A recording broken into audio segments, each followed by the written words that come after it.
Hello नोस्टेड aspirants. आज से अपनी क्लासेज स्टार्ट है। मैंने कमिटमेंट किया था कि मैं जल्दी अपना क्लासेज स्टार्ट करूँगा, तो आज से अपने रेगुलर कंटिन्यू क्लासेज रहेंगी।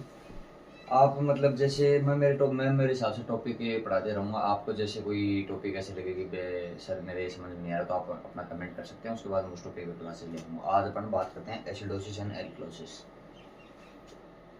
ये क्या है कि मोस्ट इंपॉर्टेंट टॉपिक है नोट सेट का। मतलब नोट सेट प्री या हो या मेंस हो या फिर अपना आपको नर्सिंग का कोई भी एग्जाम हो, 3 से 4 क्वेश्चन इसमें पुटअप होते ही होते हैं। तो आप समझते हो कि 3 से 4 क्वेश्चन कितना इंपॉर्टेंस देते हैं। एक क्वेश्चन में मतलब रैंक इतना रैंक फ्लक्चुएट कर सकती है। तो ये तो 3 से 4 क्वेश्चन है। तो अपन इस पर डिस्कस करते हैं। अपन एसिडोसिस एल्कलोसिस को स्टार्ट करने से पहले अपने को पता होना चाहिए नॉर्मल वैल्यूज। अगर नॉर्मल वैल्यूज नहीं पता तो अपन उसको कैसे कर पाएंगे कि भाई हाँ ये एसिडोसिस एल्कलोसिस है। तो नॉर्मल वैल्यूज पता होना जरूरी है। नॉर्मल वैल्यूज की बात करते हैं तो अपन पीएच पीएच नॉर्मल कितनी होती है 7.3.5 से 7.45। बात करते हैं PCO2 35 से 45 पर लीटर। उसके बाद बात करते हैं अपना बाइकार्बोनेट बाइकार्बोनेट होता है 21 से 27 मिलीप्लेंट पर लीटर। अलग अलग बाइकार्बोनेट की अलग अलग में बुक्स में अलग अलग वैल्यूज दे रखी हैं। तो आप मेरे हिसाब से 21 से 27 मिलीग्राम पर लीटर बेस्ट है। कहीं में 22 से 28 तक दे रही है, कहीं में 22 से 29 तक दे रखी है, बट बेस्ट डाटा यही है। सबसे पहले एसिडोसिस एल्कलोसिस के लिए ये तीनों चीज़ें होना बहुत ज़रूरी है। इनके बिना आप डिसाइड नहीं कर सकते हैं कि भाई क्या चीज़ है क्या नहीं है। अब बात करते हैं इन तीनों का रिलेशन, समझा देता हूँ आपको। इन तीनों का रिलेशन है कि इसके अलावा अगर वो क्वेश्चन में कोई भी चीज़ देता है आपको, तो वो सिर्फ आपको कंफ्यूज करने के लिए दे रहा है। नहीं, मेन जो क्वेश्चन हो रहा होगा इस सिर्फ इन तीन चीज़ों से ही होगा। पीएच का रिलेशन कैसा होता है बाइकार्बोनेट आयन के साथ। इसके अलावा PCO2 का रिलेशन होता है। अब देखो इसमें क्या होगा, जैसे जैसे इतना तो नर्सिंग के स्टूडेंट है, सब पता रहता है, ठीक है भाई। तो बाइकार्बोनेट आयन जितना बढ़ेगा ना, पीएच उतनी बढ़ेगी। बाइकार्बोनेट आयन इतना कम होगा, पीएच उतनी कम कम होगी। बट इनका रिलेशन थोड़ा अलग होता है। अगर PCO2 बढ़ेगा तो पीएच घटेगी, और PCO2 घटेगा तो पीएच बढ़ेगी। ये चीज़ होती है। नोट सेट 10 में भी दो क्वेश्चन थे इसके। एक तो डायरिया वाला क्वेश्चन था कि डायरिया में क्या होगा, बाइकार्बोनेट आयन निकला हो तो एसिडोसिस होगा।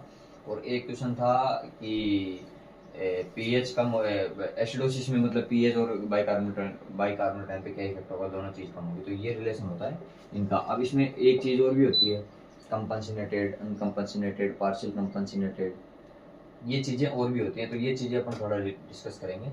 जैसे कोई भी क्वेश्चन, अब इसके बाद बात करते हैं अपन।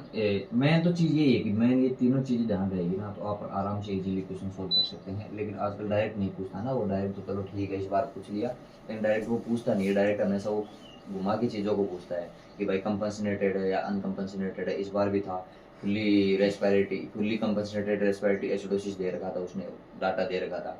वो कैसे डिसाइड करेंगे अपन, वो डिसाइड करेंगे।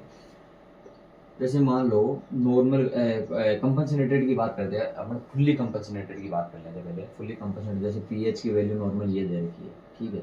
एक बार पीएच की वैल्यू जैसे मान लो 7.3.5 दे रखी है, ये क्या है नॉर्मल वैल्यू।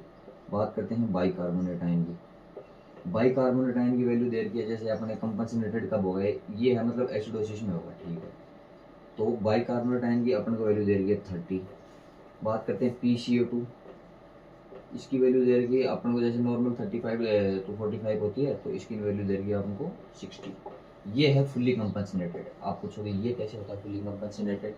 ये इसलिए होता है, जैसे देखो PCO2 बढ़ रही है मतलब पीएच कम होगी। पीएच कम होगी तो अगर पीएच है ना 7.352 और 7.40 तक अगर आपको देता है तो ये एसिडोसिस में काउंट होगा। अगर इससे ऊपर देता है 7.402 7.45 तक देता है ना, तो ये एल्कलोसिस में होगा। तो अपने पीएच कितने पे है 35 पे, मतलब ये क्या है एसिडोसिस। अब एसिडोसिस को कौन सा डाटा मेंटेन कर रहा है, एसिडोसिस को कौन सा डाटा मेंटेन कर रहा है कि PaCO2 मेंटेन कर रहा है। क्योंकि PaCO2 मैंने बताया था कि PaCO2 बढ़ेगी तो पीएच घटेगी। तो पीएच घट रही है तो मतलब क्या हो रहा है एसिडोसिस।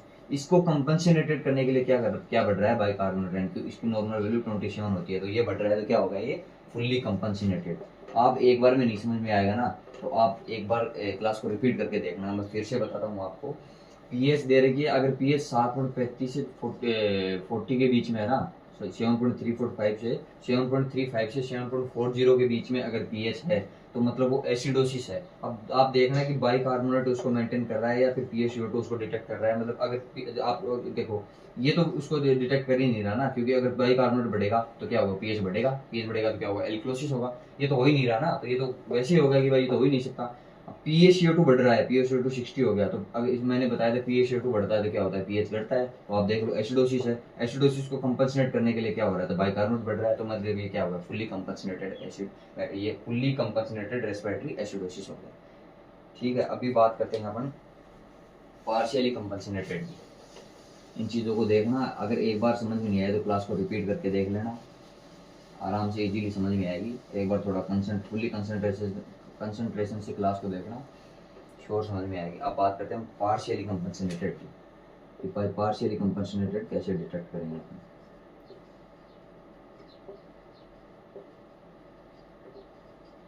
राइटिंग के ऊपर मजा है, धीरे धीरे सुधरेगी राइटिंग वगैरह। बात करते हैं पार्शियली कंपनसेटेड। उसमें क्या था कि पीएच नॉर्मल आ रही थी फुल्ली कंपनसेटेड, इसमें क्या होगा, तीनों वैल्यू एबनॉर्मल होगी। तीनों वैल्यू एबनॉर्मल कैसे बता सकते हैं, जैसे अपन एसिडोसिस को डिटेक्ट करते हैं। अगर पीएच अपने को देता है 7 पॉइंट, ये है पीएच। उसके बाद बात करते हैं पीसीओ2 देता है अपने को, पीसीओ2 अपने को देता है 50, पीसीओ2 देता है अपने को 50। उसके बाद बात करते हैं अपने को बाइकार्बोनेट आयन देता है 30। ये तीनों चीजें एब्नॉर्मल है। ठीक है, ये कंपनसेटेड कर रहा है इस चीज को, जैसे क्या होगा, ये पीएच 30 है तो क्या होगा, एसिडोसिस। पीसीओ2 बढ़ रही है, पीएच कम हो रही है तो क्या होगा, रेस्पिरेटरी एसिडोसिस। ये क्या हो गया, रेस्पिरेटरी एसिडोसिस। बट इसको कंपनसेटेड करने के लिए क्या हो रहा है, मेटाबॉलिक एल्क्लोसिस। इसको कंपनसेटेड करने के लिए क्या हो रहा है, मेटाबॉलिक एल्क्लोसिस। बट ये इसको फुल्ली कंपनसेटेड नहीं कर पा रहा है, पीएच नॉर्मल में नहीं आ रही है, तो इसको क्या बोलेंगे, पार्शियली कंपनसेटेड रेस्पिरेटरी एसिडोसिस। ठीक है, ये कंपनसेट कर रहा है, हम मानते हैं कंपनसेट, बट इसको फुल्ली कंपनसेट नहीं कर पा रहा है, ये पीएच अभी भी नॉर्मल में नहीं आई है, तो इसको बोलेंगे पार्शियली कंपनसेटेड रेस्पिरेटरी एसिडोसिस। अब बात करते हैं अपन, ये दोनों चीजें हो गई, कंपनसेटेड हो गया और पार्शियली कंपनसेटेड हो गया। अब बात करते हैं अनकंपनसेटेड रेस्पिरेटरी एसिडोसिस या मेटाबॉलिक एसिडोसिस, एल्क्लोसिस, XYZ। वो कब बोलेंगे, जैसे पीएच है बिल्कुल नॉर्मल, ठीक है, जब पीएच जो भी है, पीएच तो अपनी नॉर्मल होती है ना, उसके बाद जैसे अनकंपनसेटेड कब बोलेंगे, पीएच जैसे मान लो अपनी है 7.45, ठीक है, 6 मान लो जो भी। उसके बाद पीसीओ2 है ना, अपना पीसीओ2 नॉर्मल है, उसके बाद पीसीओ2 45 दे रखा है, जैसे अपन 38 दे रखा है अपने को, पीसीओ2 नॉर्मल दे रखा है। बाइकार्बोनेट आयन की बात करते हैं, तो बाइकार्बोनेट आयन अपने को दे रखा है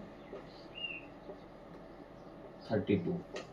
अब इसमें अनकंपनसेटेड में क्या होगा, एक वैल्यू हमेशा नॉर्मल रहेगी, तीनों चीजों में एक वैल्यू हमेशा नॉर्मल रहेगी, कंपनसेटेड नहीं करेगा। जैसे ये है एल्क्लोसिस हो रहा है, एल्क्लोसिस क्या हो रहा है, तो मेटाबॉलिक एल्क्लोसिस हो रहा है, क्योंकि बाइकार्बोनेट बढ़ रहा है। बट पीसीओ2 क्या है, नॉर्मल है, कोई कंपनसेशन नहीं है। हमेशा क्या करेंगे, अनकंपनसेटेड कब बोलेंगे, जब तीनों डाटा दे रखे हैं, पीएच दे रखी है अपने एल्क्लोसिस या एसिडोसिस के अंदर, इसके अलावा क्या दे रखा है, पीसीओ2 है ना, या बाइकार्बोनेट है, दोनों चीजों में से एक चीज नॉर्मल मिलेगी, तब उसको बोलेंगे अनकंपनसेटेड रेस्पिरेटरी एसिडोसिस या मेटाबॉलिक एसिडोसिस, XYZ जो भी।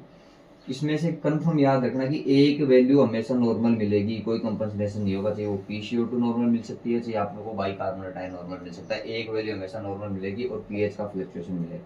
ये चीज़ें, तीनों चीज़ें इंपॉर्टेंट है। आप एक बार, अगर एक बार में समझ नहीं आए तो क्लास को रिपीट कर लेना, उसके बाद में समझ नहीं आए तो आप कमेंट डाल सकते हैं कि सर थोड़ा तरीके से एक्सप्लेन करो। मेरा श्योर है कि आप कंफर्म ये चीज़ें एक बार समझ में जरूर आएंगी, अगर एक बार समझ आए तो क्लास को रिपीट करके देख लेना। थैंक यू दोस्तों।